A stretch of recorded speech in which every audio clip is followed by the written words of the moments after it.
بسم الله الرحمن الرحيم shalay waxaa dalka ka dhacay laba gubasho mid waxay ka dhacday Boosaaso waxaa guri ku gubtay 4 caruur ah ilaahay waxaan ka rajaynayaa in uu waalidkii ay caruurta ka dhintay uu samir iyo iimaan siiyo iyagana badal khayr qaba siiyo ilaahayna uu cawl celiyo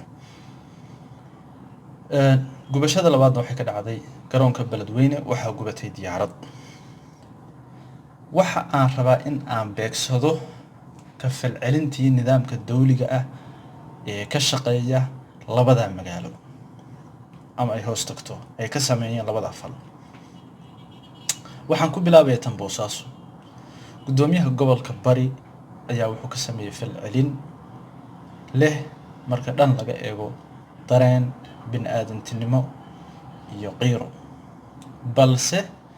dhanka kale marka laga eego ee mas'uuliyadda waxa uu gudoomiyuhu kaalintii dawladnimada gaarsiiyay meesha ugu dambaysa hadalkiisana wuxuu u dhacayay in loo gurmado qoyskaas la garab galo markaa kadibna wuxuu yiri anagu dawlad ka ahaan wixii aan ku dari karno baan ku daraynaa halka ninkii odaga ahaa ee mas'uulka ahaa Beledweyne uu isna yiri magaalada weynaatay malaha wax dabdamis ah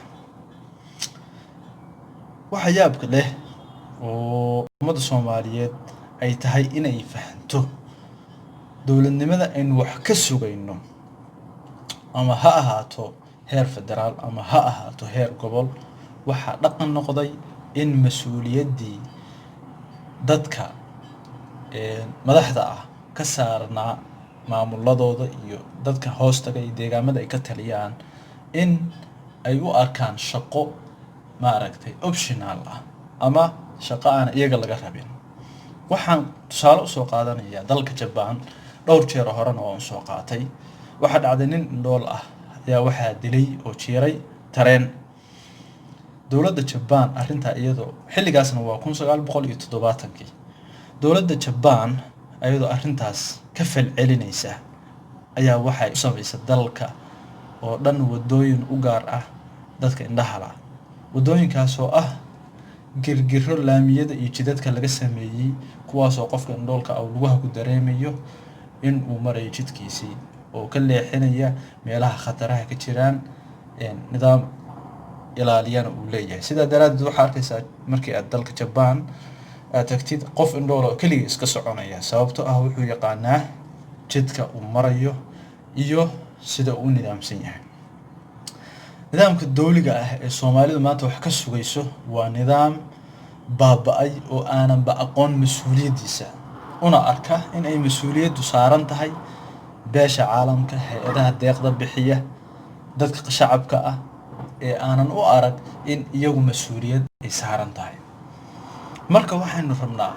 in aan arinta iyada tooska ku ifina marka koowaad haddii aynu rabno dawladnimo shaqaysa oo wax soo saar leh